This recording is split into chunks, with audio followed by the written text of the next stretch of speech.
This is The Long Road to Publishing, the podcast where we hear from authors who have traveled a long and bumpy road to publishing their books. Whether you're just starting out on your own writing and publishing journey, or if you're all too aware of the many possible detours along the way, this podcast is for you. I'm your host, Eva Langston, author, writing instructor, and creator of Eva's newsletter for writers on Substack. Thank you so much for coming along on the ride. Today's episode with author, podcaster, and former FBI agent Jerri Williams is really special to me. And honestly, when I was editing it, I was just grinning from ear to ear, especially towards the end. You'll understand why when you get there, don't worry. But yeah, it's a really special episode.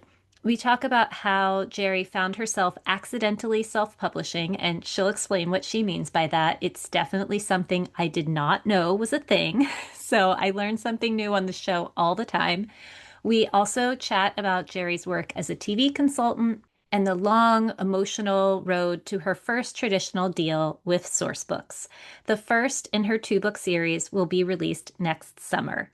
The title of her first book was announced in Publishers Marketplace as Evidence in Embers, but the publisher has decided to change the name. We can't yet announce the new title, but I will be sure to keep you all updated as we get closer to Jerri's release date. As always, thank you so much for listening, and be sure to tell other writers and publishing curious readers about the long road to publishing. And now on with the episode, which I'm calling The Case of the Accidental Self-Publisher.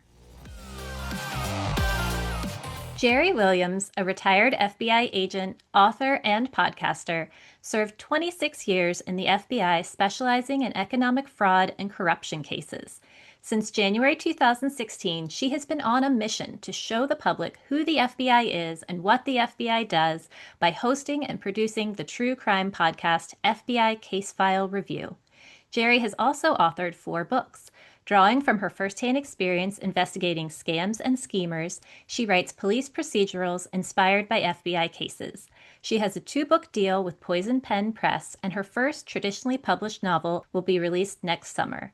Her nonfiction FBI for Armchair Detectives series debunks misconceptions about the FBI found in books, TV, and movies. Her work helps authors, true crime enthusiasts, and aspiring FBI agents learn how the FBI investigates crime. She has also worked as a consultant for major TV studios, assisting producers and showrunners in developing authentic FBI characters and plots. So, welcome to The Long Road to Publishing, Jerri.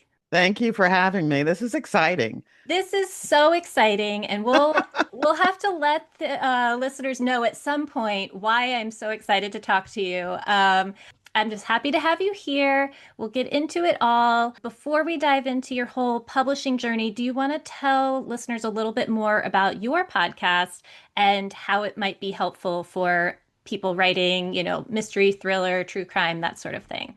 Yeah, the name of my podcast is FBI Case File Review, and I exclusively interview retired FBI agents about some of their most intriguing and exciting cases. We take the cases from the moment that they were assigned the case, which we call predication, to the very end, sentencing, where hopefully somebody goes to jail. Yeah. Yeah. That is the goal. That's the satisfying conclusion. Yeah. Yes. I love the podcast. It's a passion of mine. I look at it as almost community service. The FBI has gone through a lot since the time I started this in 2016. The presidential election, we were pulled into the political climate.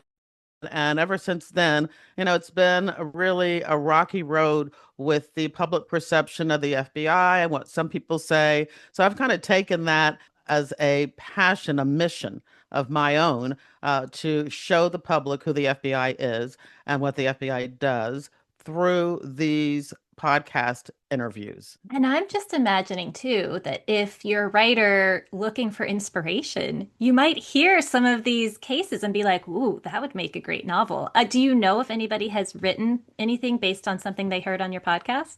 Absolutely. And I hear from producers and script writers all the time who are listening to the show and, who have been inspired. And I think we'll be talking about one of those TV producers. So definitely, I know true crime podcasts were very popular in 2016 when I started, but that's really not what I had in mind at all. It was always about books. I started the podcast because I was trying to, sell books. I was looking at it as a potential way to find readers.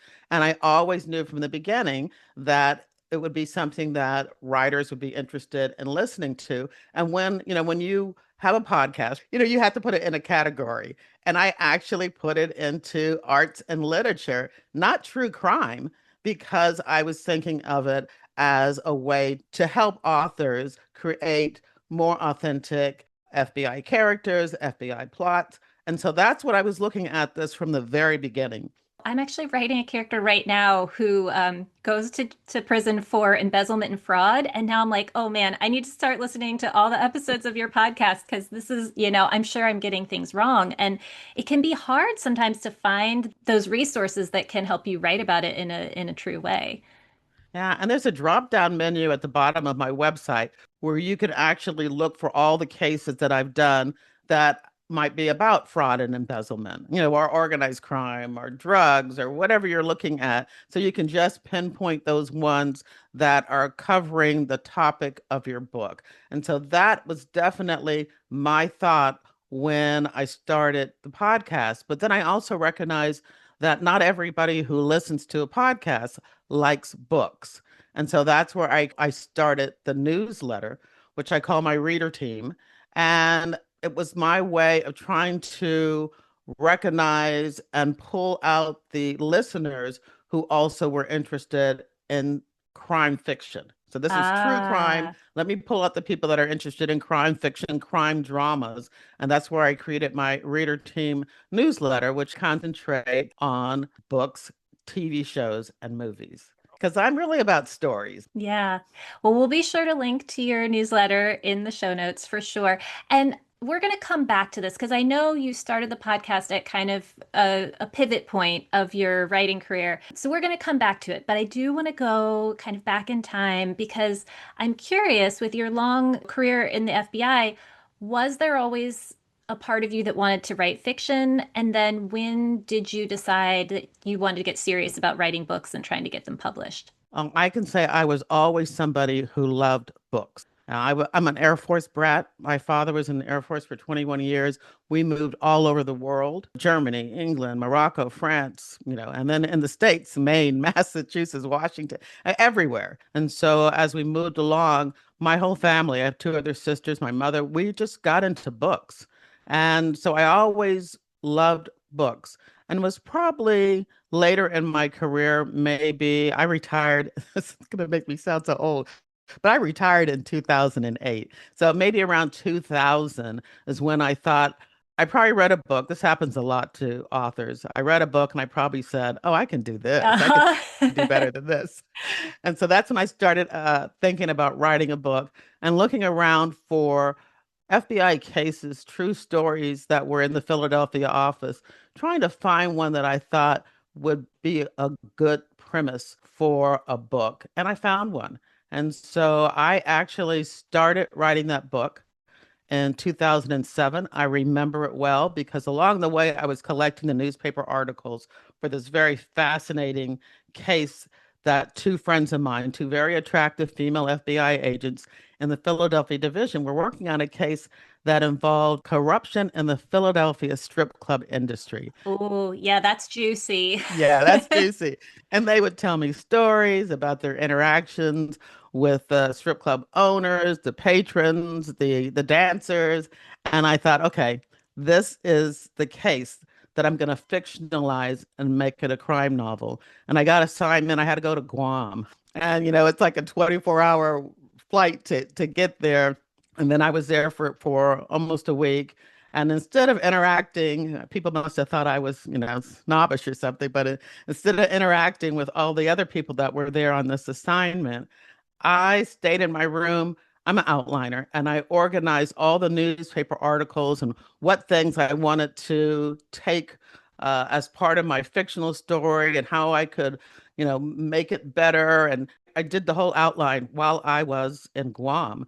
And so when I got back home, that's when I started writing it. And was this the first novel you ever tried to write? Yep, first one. Okay. So what happened when you finished it? I mean, how long did it take? What did you do with it when you were done? All of that. Yeah, so it took 7 to 8 years for me to actually finish the novel. During that time period, towards the end, I started going to different writer conferences and author conferences and workshops to really learn how to write. So I had to tell you this story because I just love this story. Towards the end of my FBI career, I became the spokesperson for the Philadelphia office. That means I was the media person. I was talking to reporters and or anybody interested in learning about the FBI in the Philadelphia area. They had to come through me. And I got to be really friendly with a news reporter for the Philadelphia Inquirer. And so when I was done with the novel, the first person that I reached out to was John Schiffman because John had just written a book. And so I gave him the book and we went to lunch and he opened it up and there was red marks throughout the entire manuscript. Oh. And I so appreciate it, and when people ask me now to look at their books and give them feedback, I'm totally honest. I'll go and say the same kind of harsh things that he said, like, what is this? Or that really wouldn't happen. And this character would never do something like that. So that's what he did for me. Yeah. He just went through the whole book. That really is a gift. I was just seeing something today that was like authors will often get frustrated when agents keep rejecting their manuscript and they're like, "But my beta readers loved it." And it's like, "Well, maybe your beta readers are being too nice to you and you need to Yeah, yeah. find, if you're at the point where you're querying agents, you need to have beta readers who are going to be tough on you Yes. And not relatives. and not Yeah, relatives." really not even friends, unless you have author friends that are in the same, journey as you are, not even friends. You need to acquire your beta readers from the conferences and, the workshops that you go to, that are on the same educational level as you are in your writing career. Those are the people who understand how important it is to give you honest feedback. And so John gave me honest feedback and he said, look, this is, you're missing emotion, you're missing tension, you're missing conflict. Like, this is almost like an FBI report. You're just telling us what happened. This is not Mm, a true story.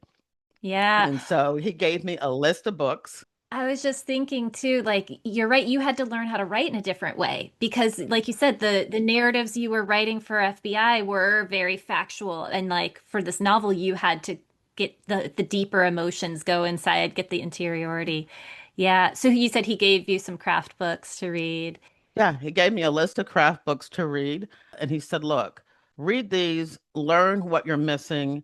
And he said, if you are really serious about it, I'll introduce you to his editor, who was the actual Inquirer editor for, managing editor for projects.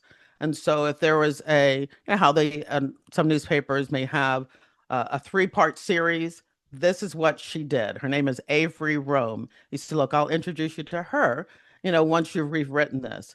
And so I really read the craft books. I still have a right in front of me here. Oh, will you tell us which ones they are? So can you see Okay, the those? first 50 pages and Mm-hmm. Story Trumps Structure. I haven't read either of those. Oh, those are really good. I'm gonna have to check those out. Here's another one. Plot and Structure. I just have tons of them here, Yeah. on both sides. This is a famous one. Everybody knows this one. Oh, yeah, The Anatomy of Story by John Truby. Yeah, I definitely have studied that one very closely. Yeah, I've got tons of these. Here. Conflict and Suspense. Ooh, that sounds very helpful. You know what? We're going to go through all of these because I think they should all get. Story engineering. We'll put all these in the show notes too. Okay. All right. Oh, the You story said, grid. Yeah, I've yeah, read that one. Yeah. yeah. And one more, because I really believe if you want to be a writer, just like anything else, you can go and do your own MFA by just reading as many craft books as you can. Yep. And that one And was writing the breakout novel. And that one has like a workbook too, right? yes, yes, Yeah. yes. Uh-huh. Yep. So That's a I good have one. tons. I've probably shown you half of the craft books that I Yeah. have.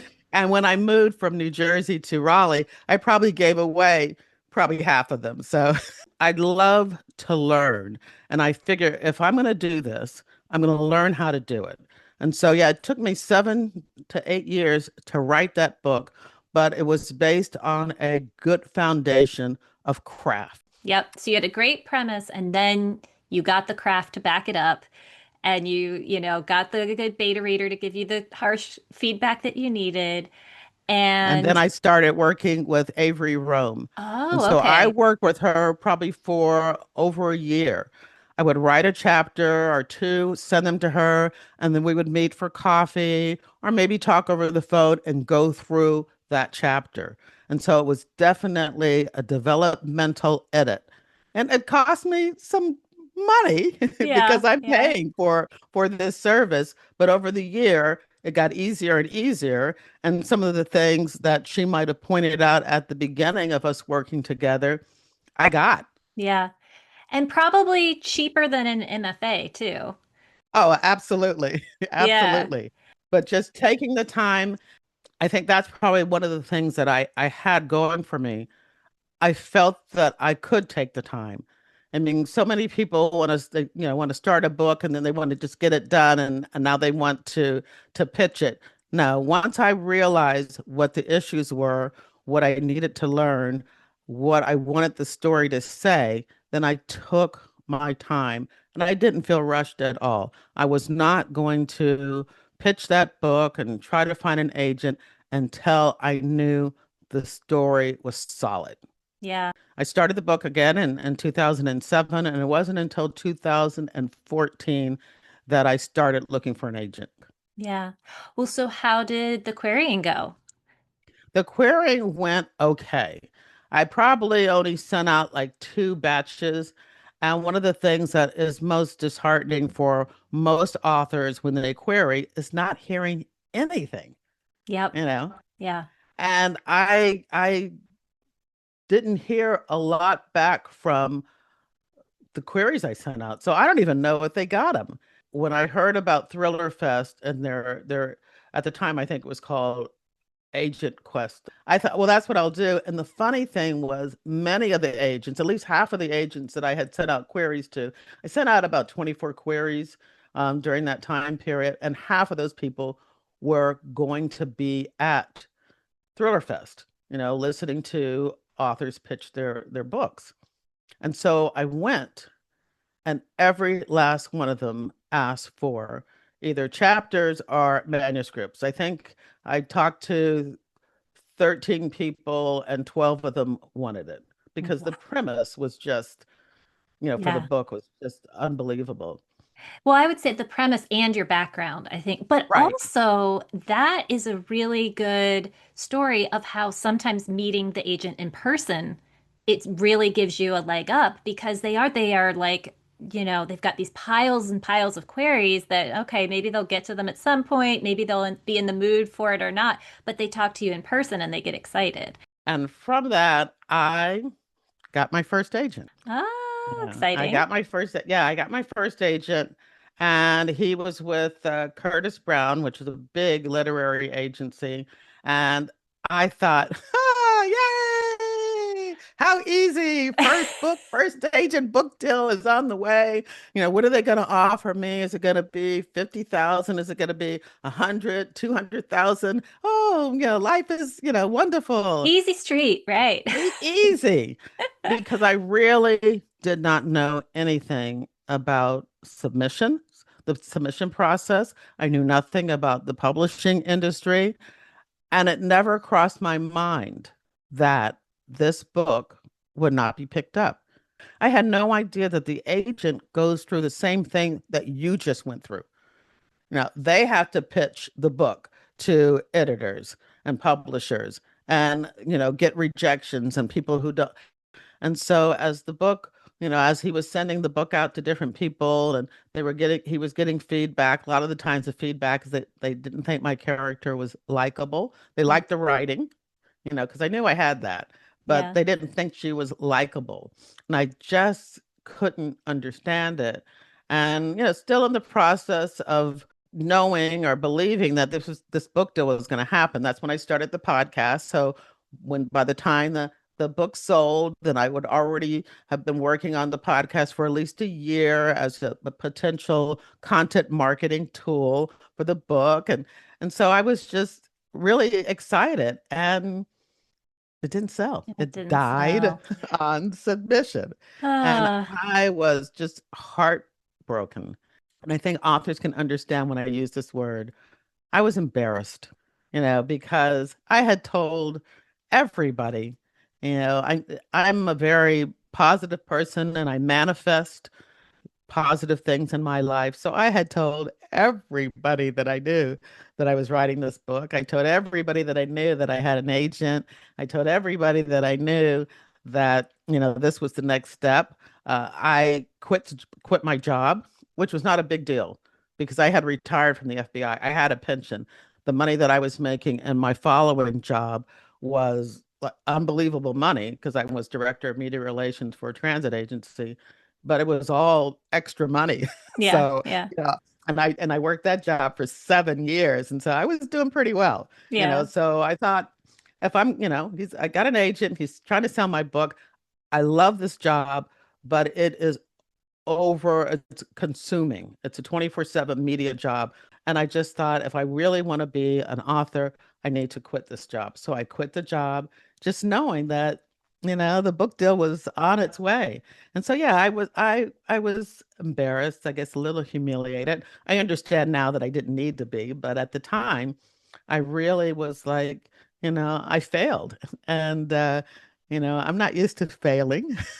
yeah. I'm one of those people that goes out for what they want. Yeah, well, and I'm sure that people listening are understanding that feel. There is a lot, I think, of shame that, shame when you don't get the agent, shame when you don't sell the book, shame about book sales, and that's part of the reason I started the podcast was I was like, look, we don't need to feel shame about this. This is just a really, really hard business. Yeah, but I totally feel you. So when that happened and the book didn't sell, so you had already started the podcast, so you had that. Did you feel like you were ready to try writing something else? Did you take a break from writing? Where were you with that? While that book was on submission, I started writing the second book in the series Like you're supposed to because, do. Yeah. yeah, so I Yeah. had started writing the second book in the series. And, I was again devastated because now I have two books. If he can't sell the first book, he's not going to sell the second book in the Right, series. right. Yeah. So now I have these two books that I really think are strong as far as writing because I had spent so much time learning the craft. And he came to me, the agent, from at the time Curtis Brown was doing, I don't know if they still do it, but they had what they called the white glove service, where they were working with Amazon to publish your book. And so they still love the book and they said, look, we'll put it up on Amazon for you. And the book went up on Amazon. I had somebody design the cover, but on the spine of the book, I don't have one here. On the spine of the book was Curtis Brown's logo. Oh, Yes, as a interesting. literary agent. I See, have not, see, I learn something new every day. So yes, it was sort of like you were self-publishing, but you were being helped by Curtis Brown, the literary agency. yes, yes. Fascinating. Right. And so I call myself an accidental self-publisher because I didn't know what they were doing, but they put it on Yeah. they put it on Amazon for me. I still had to pay them their 15%, cut royalty of royalties, but it was on Amazon through them. I had no access to the back end of the platform to look at sales and all of that stuff, but I would get the royalty statements every 6 months or so, and all was good. But then I still had this second book in a series, and that's when I started looking into what they were doing and realized that this is self-publishing and that I could have done that myself. And Mm-hmm. if I was going to publish the second book in the series, I would need to have control of that first book and put them, make covers that were the same for both of them and put them up myself. And so by that time, the agent had left the business. And so they had given me another agent. I didn't have another book that was not connected to the two books that I had written. And so there was nothing that she could do except for, be the one to pass me off my royalty statements because the first book did pretty decent. And so I just went to them. It's not like I sold them my rights and just said, look, I want to take control of it myself because I have a second book. And they were fine with it. And, they took it down off the platform. I, redesigned, got the covers redesigned, and I put them back up myself. And so that's how I started self-publishing. Interesting. Accidental self-publisher. It makes me wonder if other agencies, I mean, it sort of makes sense if they're like, oh, we couldn't sell it, but we still want to get some money out of this. It makes sense. Yeah, and we still like it, and yeah, and we still think it's a good book. Yeah, interesting. And so do you think, you said it did pretty well for self-publishing standards. Do you think that was because you had the podcast and you sort of had some built-in audience? Oh, absolutely. Absolutely. When I look back on my long road to publishing, I have had so many wonderful things happen. And one of the wonderful things happen is when I started the podcast, after my third episode, at the time, of course, Apple Podcast was called iTunes. iTunes picked it as one of their new and noteworthy podcasts. And back then, 10 years ago, that meant something. My podcast was front and center on their website. And then they sent it out to whoever might be interested into that type of show. And I went from the first week of publishing that podcast, when me 300 people listened, to over 25,000 people listened. Wow. Now, Yeah, that's huge. yes. Now the numbers slowly trickled down. I mean, that's when they were promoting it. And after they promoted it, it still went to maybe like 5,000 and then continued to build over the years since then. So, yeah, I had all these people listening to the podcast. And I, again, started it as content marketing. It was not then a social method for me to talk about the FBI. It was just a way for me to sell books. And so it was content marketing. So every episode I talked about the book. And so that's how I was able to sell books because I had this nice size, substantial audience listening to the show. It's interesting how like nothing ever quite goes the way we expected, but you did have sort of this big break with the podcast that then helped you sell this book that you had accidentally self-published. I don't know, it's just so funny.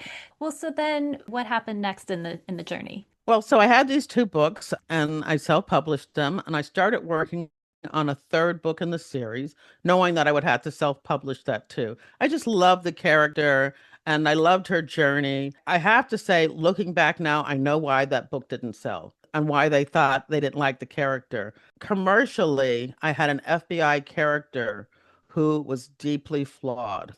I mean, the book starts off where she's unfaithful to her husband. She's being in the strip club industry brings up these issues that she had as a child, and she is not what you would look at as your normal FBI character who's Mm, supposed to be wearing the white hat, coming in on a horse, and being, she's not that type of character at all. And so now I understand why people were so excited to read it. And then when they read it, they're like, oh, I don't know if I like her. huh. This was before the Me Too movement. I think a publisher would love her now. But back then, we didn't have these characters, these flawed female characters, these real female characters. And so I realize now, yeah, that's why that book didn't sell. It wasn't commercial. Yeah. Well, and that's exactly what I was thinking when you were talking is I was like, I bet people would be more into it now because the timing and things have changed and there's a lot more of, I guess, quote unquote, unlikable or flawed characters. And I remember talking to somebody who was writing women's fiction and was told by editors, well, you can't have your main character be unfaithful to her husband because readers won't like it. And I just thought that was bananas. But that was like 10 years ago. And I was like, I think now it's probably okay. But Yeah. who knows? So, yeah, so then that's just kind of like the timing of like maybe if you had pitched this book now, it would have gotten picked up. I have a wonderful rating on Amazon. It still has a high rating. I still sell it. I was looking at my sales numbers today, and I'm still selling that book and the second book. So, Yeah. I'm still proud of it, and I understand now what I didn't know about the publishing industry back then, and I'm okay with it. So Yeah. I'm okay. I am definitely glad that I didn't put that book in the drawer and that I continued working on it. Yeah. Yeah, definitely. All right. Well, so then you did end up self-publishing the third book in the series? Is that No, I no? did Okay. not. I did Okay. not because I had been talking to, again, I've always said I love stories. And so I was also interested in maybe, writing a story for TV. And I had been talking to an entertainment attorney, and this would have been in like 2018. And we was looking at my website, and I had like a list of 20 cliches about the FBI in books, TV, and movies. That was like my lead magnet, Hmm. to get people to sign up for it. It still is my lead magnet to get people to sign up for my newsletter. And he said, you know what? This is a book. Yeah. I was like, yeah, I guess it is. And so I self-published a nonfiction book, and that's called FBI Myths and Misconceptions, a manual for armchair detectives. Oh, love it. Yeah, that's like my best-selling book because that could be for true crime people. That could be for authors and script writers and producers who want to learn about authentic FBI characters and plots. And it definitely is for people who are interested in becoming an agent. So it's like a recruitment book too. Yeah. Yeah. And so I have a lot of people that are interested in that book. And, from that, I've also developed, speaking presentations. And so I do a lot of mostly online virtual presentations to different author groups like Sisters in Crime and Mystery Writers of America. And I've done it at ThrillerFest again, because that was always my intention is to help other people write authentic FBI characters and FBI plots because, when I'm watching TV or reading a book and they get it wrong, it pulls you out of the story. Yeah. Yeah. So I wrote that nonfiction book, and that nonfiction book opened so many doors for me. Ooh, well, tell me what doors did it open? Okay, well, it opened a door, two doors. One was an opportunity to work as a TV consultant on the HBO Max TV show Duster, which, Cool. yes, which executive producer is, da-da-da-da, I got like drum roll, J.J. Abrams and Latoya Morgan. Oh my gosh. And so, yeah, I worked with them on that show starting during COVID in 2020. And yeah, I was Zooming with J.J. Abrams before the TV show they wrote the first script. I was Zooming with him talking about characters and the FBI and just working with them on developing the script that they wanted to write. And then I got to read every single script. I talked to the set designers, the costume designers, the plot people, the head writers, everything that you could think of having to do with that show. I, had a little involvement with it at least. And it was a very well paid position. During that time, also, I had gotten an email from the executive director of a TV show on Hulu and FX called Class of '09, and the executive producer, Tom Rob Smith, said that he listened to the podcast and had all kinds of ideas and wanted to work with me. And so, same thing, I worked with him on, as he wrote the scripts and gave him my thoughts and my ideas. And, that was a nicely paid job too. The year before, again, because of the book, I had been contacted by producers in Hollywood and had started working with them on a unscripted show just about FBI true crime stories and on a scripted show. And the scripted show was the one that we really put a lot of time in and, created a treatment. I was working with a writer who had his own TV show. We worked together. We developed a treatment and a premise, and then we went out and pitched everybody. Disney, BET, Netflix, anybody you could think of. and it didn't sell. Oh, yeah. But I do know that's pretty common in Hollywood. Who Yes. knows? Maybe even more common than in the book world. But Yeah, I think it is. Yeah, I yeah. think it is. But it was fun. And so all of this stuff is going on at the same time. So starting in 2019 to 2023, I call it my TV years because I had stopped working on that third book and now I was just concentrating on the podcast, which now was really doing well, and on trying to see if I could get a TV show or help others who had TV shows. And so that's what I did. How cool. Did you try your hand at writing scripts yourself? No, No. no, I did not. Yeah. I think it's a whole different medium, and I had taken so much time to learn how to create descriptions and visuals, and all of that is stripped out of a script, out of it. And so I didn't enjoy it as much. So I work with the writer on those things and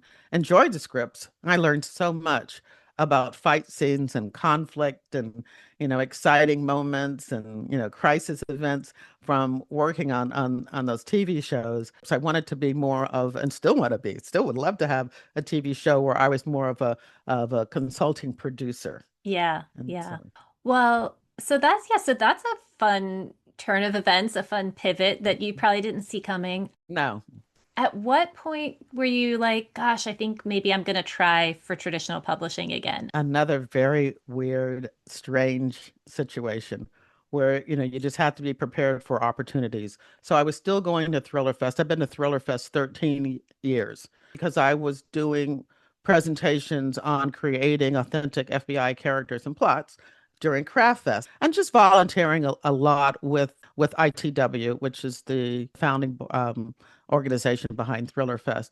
And so I was there in 2023 and I was friends with Isabella Maldonado, who is a best-selling thriller author, and that I knew well because she writes books. She's a former police captain, but she writes books about FBI characters. And so we had talked many times, and I helped her with some of the things that she was doing in her books.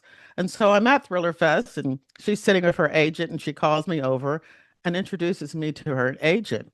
And her agent says, Isabella has told me a lot about you. Can we meet tomorrow morning? I'd like to talk to you. And so we met the next morning, and she said, I'd really like to work with you. And I said, I haven't written a book, not a crime novel, since 2018. And she says, well, then go write one. Ah, love it. So I was like, okay. And so I had this third book in the first series that I wrote, and I knew that that book was really complete with as a duology. It Hmm. really was complete, her redemption story in the second book. And so this third book, I was writing it because, I was going to write another book and this is a character that I like.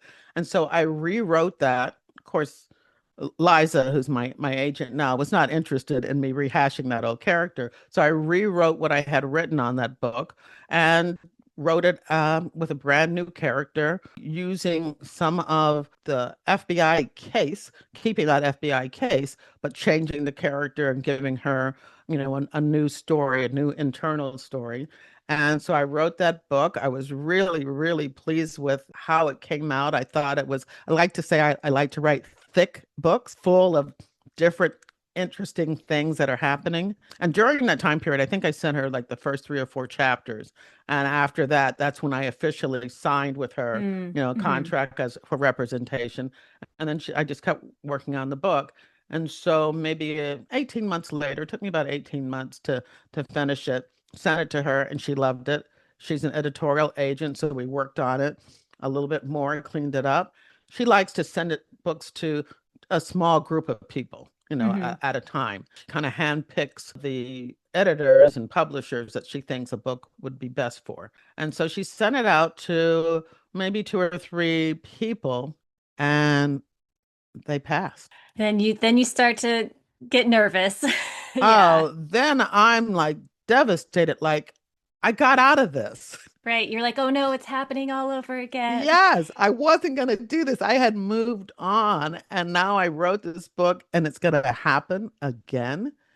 And I was really shocked. I mean, when she called me, I take these long walks where I listen to audiobooks, and she called me, and I still had like 2 or 3 miles to go. And she called, and I stopped on the street corner as she told me, I don't think this book is going to work right now. And she said, and I was devastated. She said, no, no, no, no, no, no, no. She said, because I think this is the second book. Oh, twist. I think the backstory that you have here is a book on its own. I think you need to write the first book. Oh my gosh, I did not see that coming. Okay. Wow. And what did you think when in that moment when she told you that? I resisted it like, no way. I'm not doing this again. This is a book that you're telling me that you try to sell, even if you did just try to sell it to a handful of people. They didn't like the character. Because I'm always getting people who don't like the character because I like conflict. I like to have the internal story be as big of a part of the book as the case. These are police procedurals as the case that they're working. There's a Joseph Wambach, as you know, he's like the father of police procedural, and he says that a good police procedural is not about how a cop works on a case, but how a case works on a cop. Oh, yes. That is what happened with my first book, my second book, and this book definitely. That's what it was about. And the fact that people said that she doesn't seem likable because it's something that she was doing in the book, and she said, and Liza said it's because we need to explain why or how she got this way, why she's feeling this way.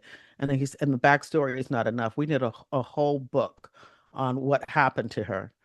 And I thought, you really want me to write the first book? You want me to double down on a book that you're not right now able to sell, which means that now I'll have two books that you might not be able to sell.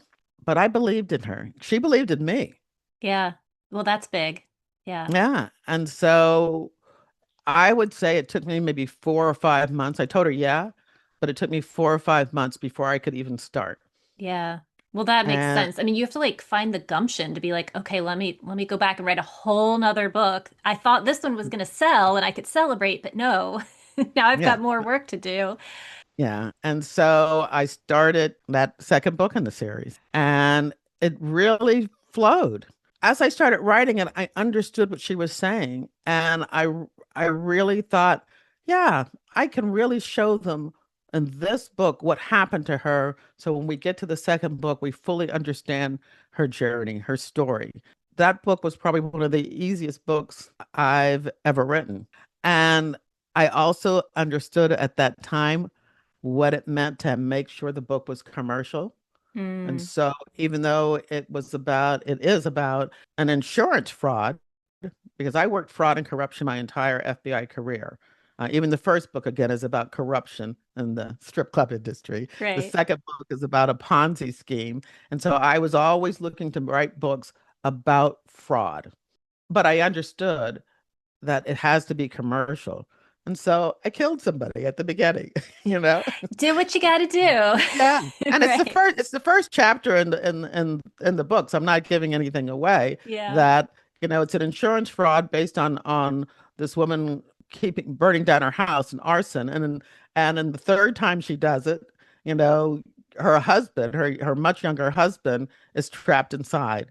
I knew that that would probably answer a lot of questions about what is going to keep people reading, because Hmm. they need to find out what happened to this guy. Was it intentional? Was it an accident? And so I put a murder in there. And then I just put a lovely story about this new female FBI agent character and what is her motivation to working on this case.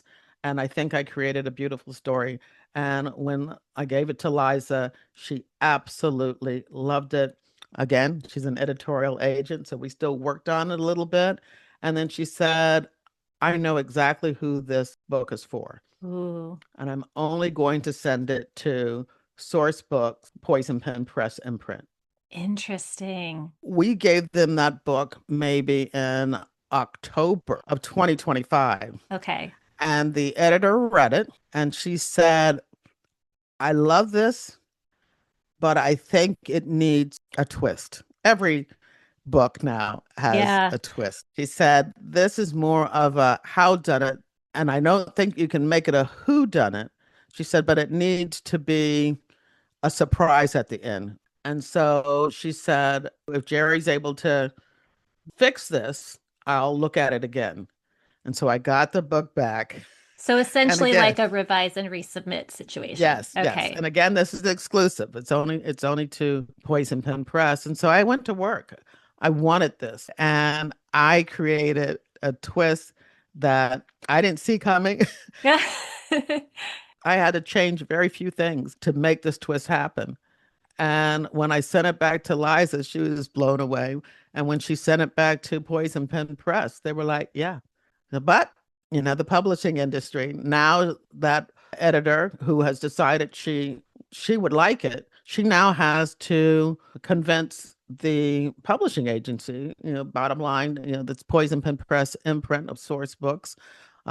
She's got to convince them. And so now she's got to get other editors at the company to read it, also love it, so that Hmm. when she goes into the acquisition meeting, they can, help her convince the whole team, which is marketing and all of that, Yeah. to pick it up.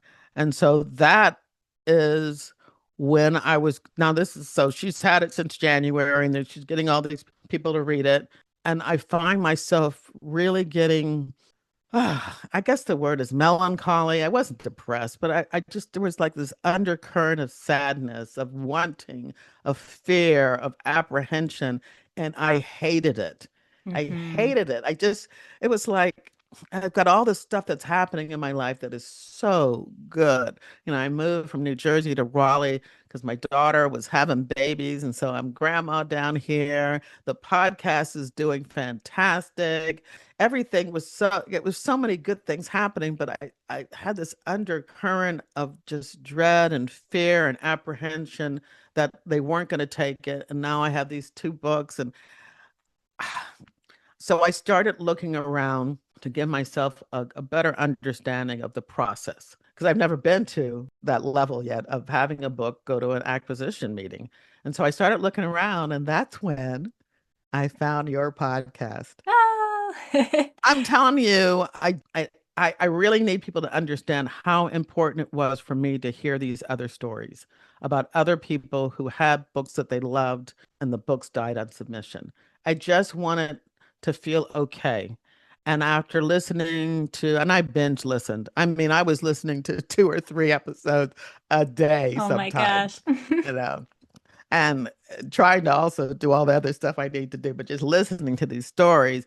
And as I listened to more and more, I just kind of got into a Zen. I'm a yoga person anyway, so I got into this Zen feeling of I have no control over this. Whatever happens, happens. If they reject it and they don't want it, it has no reflection on my writing ability. It has no reflection on the story. And I think that's one thing that I really liked from listening to your podcast and talking to other authors. There are so many reasons that a book may be rejected by a publisher, and some of them have, most of them have absolutely nothing to do with the quality of the writing. Yeah, and I think, I mean, especially when you're at that point where your book is at the acquisition meeting, it's like you've done everything you can and like it's totally out of your control. And that can be so terrifying. So you have to get in that Zen place of just like, whatever will Will be, be. Yeah. And I wasn't able to get into that until I started listening to your podcast episodes and what was happening, what had happened to other people and their journey. And one of the things I knew I needed to do when I started feeling better and just letting go with that was to contact you and let you know before I found out whether or not I got a book deal. It was very important for me not to wait until after. I needed to let you know before if I truly wanted you to get an understanding of how it made me feel. Yeah. So it's like no matter what the outcome, I'm in a better place now, sort of thing. Yes, the long road to publishing is what helped me get to that happy place. Oh, well, I gotta tell you, I still remember when I got your email. I was actually at an Airbnb because I do this thing. Haven't done it as often now, but I call it Mom's Alone Time Weekend, where I literally just, because I have two young kids, and I just say, like, bye, guys, and leave them with my husband. And I go to an Airbnb to like read and write and just be alone. And so I read your email, and you told me kind of, you were like, well, it's all out of my hands now. My book is going to the acquisitions meeting, and I just want to let you know, how much this podcast has helped me feel less anxious. And it meant so much to me because this is exactly why I make this podcast is to let people know like you are not alone. So much of this is out of your control. And so anyway, so your email really meant a lot to me too. Uh, well, the podcast and you really meant a lot to me. So Yeah. I can't even tell you how much it lifted my mood. And I just realized that, I've got so many good things happening, which was Yeah. one of the reasons I had stopped writing. I didn't stop writing because I thought it would never happen.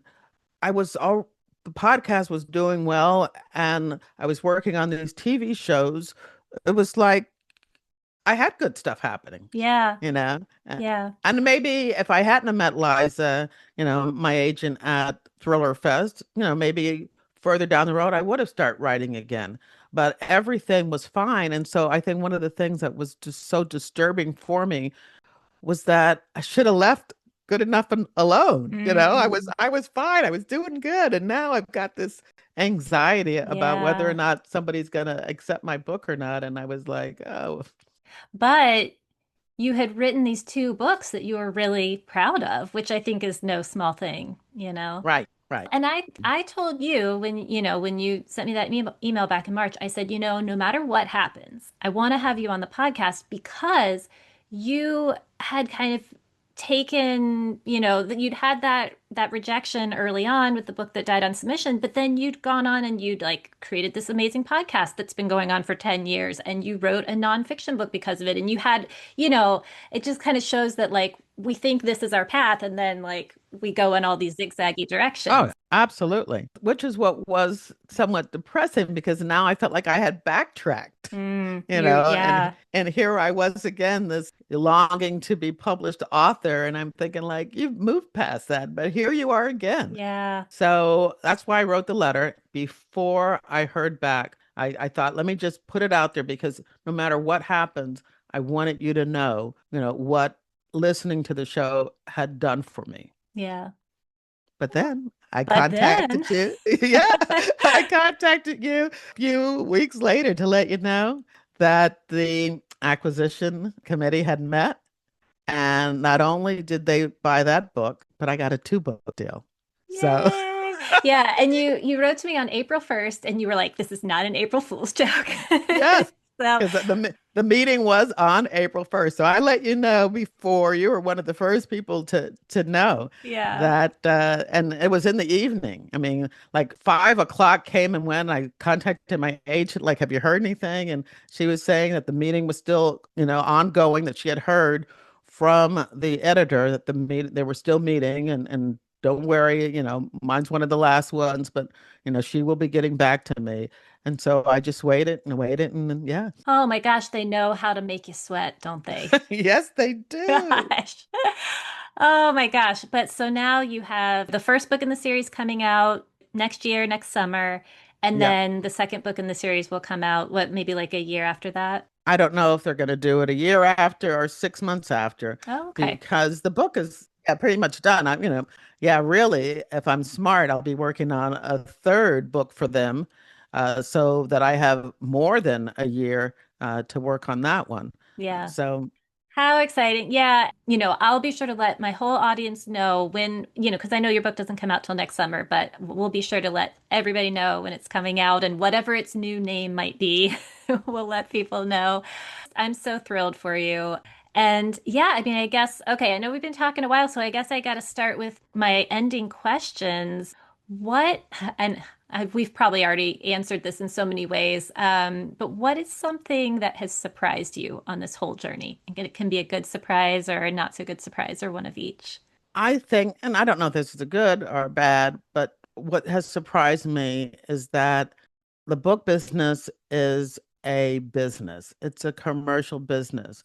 And that's not necessarily negative. Everybody who gets into a business wants to be profitable. And so decisions are made based on potential for profit, potential for sales. And I think if people understand that, which I didn't at the beginning, if they understand that, that may help, or they may reject the notion, but it may help them as they write their books. Yeah. Writing something that is not going to be so far off of what a publisher might think, she's going to be able to sell. Hmm. Just keep it in mind. Yeah. It helps to also kind of not take things so personally too. Sometimes it's like, this is a business and it's not they're not rejecting you personally. They're just saying, I don't think I can sell this right now. Okay, so I end every episode with a tip for the road for our listeners. Do you have a pet tip that you want to impart, maybe from all your craft books or from your whole journey to writing and publishing? What is a tip you would like to impart? My tip would be to be precious with your manuscript. And we talked a little bit about beta readers, but don't show your book to just anyone. When I first started writing my book, I may have had 3 or 4 chapters, and I gave it to a friend of mine, another FBI agent. And he read it and he was like, I don't know. He said, maybe if you want to write this book, maybe you can get a Oh ghostwriter no. for a fiction book, but he didn't like it. And I was devastated. And maybe 6 months later, he said something to me like, I haven't read a book since high school. And I had based my thoughts about whether this book was any good or whether I should continue writing on his opinion. And Right. he hadn't read a book since high school. At that moment, it was like an epiphany to me to be very precious with this, to only show it to people who, this sounds kind of, but who could help me, Yeah. whose opinions I value, who are knowledgeable. And so I get on a regular basis people who listen to my podcast who are writing books who want to send me their books. I'm writing a book. Can you read it? No, I can't.